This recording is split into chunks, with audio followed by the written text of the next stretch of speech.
Enquanto a Enel não consegue atender com a rapidez necessária os consumidores que eventualmente ficam no escuro em São Paulo, cabe lembrar que o fornecimento só chegou a 100% no estado graças ao programa Luz para Todos, dos governos Lula e Dilma. O comentário é de João Caires. Vejam só, né? Mais uma vez aí discutindo o problema da energia elétrica no Brasil e em especial no estado de São Paulo. Olha o que aconteceu, né? Numa audiência pública para discutir essa questão da energia, dos apagões e da falta, né, de retorno da energia depois que acaba, né, a ineficiência do serviço privado aí da empresa Enel, acabou a energia na Assembleia Legislativa de São Paulo. Não uma, não duas, não, várias vezes acabou e aí a Enel quis dizer que o problema não era com ela, que o problema era nas instalações da Alesp. Então é sempre assim, o problema nunca é com eles, você não consegue falar, você vai tentar resolver, reclamar de uma conta alta, eles dizem que está certo, então eles cobram do jeito que cobram, então é um absurdo. E o mais engraçado e o mais absurdo de tudo é que o sistema de energia elétrica em São Paulo foi privatizado com uma grande mentira. Chegaram para o governador à época, o governador Mário Covas, dizendo que na Inglaterra como um todo, a população podia escolher qual energia ele queria. Era só ele apertar um botão, tinha 3 botões na casa dele, e aí ele apertava e ele escolhia se queria A, se queria B, se queria C, e assim ele poderia pagar menos.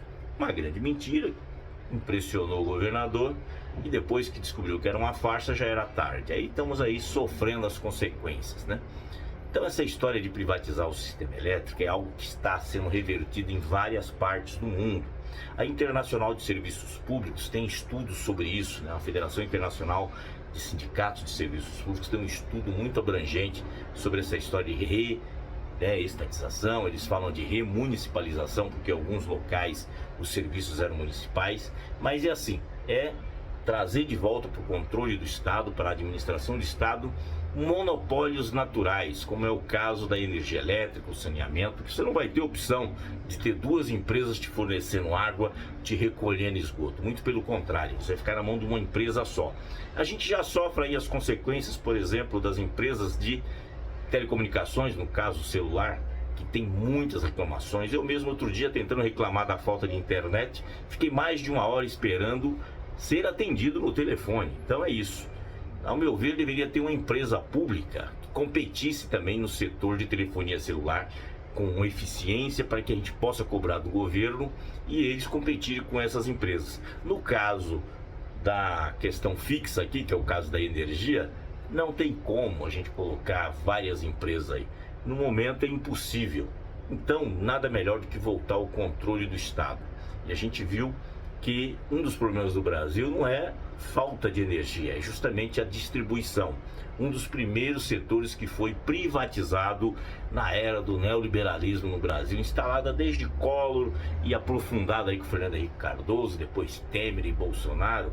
E essas empresas não investem na infraestrutura, porque o Brasil tem energia. E agora começa a inventar história, vocês devem ter ouvido aí nos canais de televisão, nós passamos a barreira dos 100 mil megawatts, aquela coisa toda. Claro que passamos, a população aumentou. Se a população não aumentasse, não é só por causa da questão da crise climática, dessa onda toda de calor, que as pessoas estão usando o ar-condicionado, como se todo mundo no Brasil tivesse ar-condicionado e fosse ligar por causa do calor, né? Na verdade, a população aumentou. Então aí essa geladeira, isso e aquilo, e nós temos energia de sobra, o que falta é a distribuição. Lembrando que em muitas regiões do Brasil, inclusive em São Paulo, uma vergonha, né? Por exemplo, aqui em Sorocaba, uma vez eu estava caminhando por lá, na região ali de Votorantim, eu vi uma placa do governo federal, o Luz para Todos, na época o governo Lula. Eu até imaginei que em São Paulo não ia precisar disso. Ou seja, as empresas privadas aí que dizem ser eficientes, nada fizeram. Então precisou o governo federal, o governo Lula, depois o governo Dilma, com um programa chamado Luz para Todos, fornecer energia elétrica para esse pessoal. Em especial nos confins do Brasil, a região amazônica, que passou a ter energia elétrica graças ao programa Luz para Todos. E por aqui, regiões da Grande São Paulo ficaram sem água por mais de 19 horas após falta de luz por conta das fortes chuvas que atingiram o estado neste domingo. As novas falhas no abastecimento de energia interromperam o fornecimento de água em Embu das Artes, Itapecerica da Serra e Taboão da Serra. O problema só foi solucionado na manhã de hoje, segunda-feira. E no Rio de Janeiro, depois de um temporal, a Enel deixou sem energia por 24 horas moradores de municípios como Niterói, Petrópolis e Búzios, entre outros.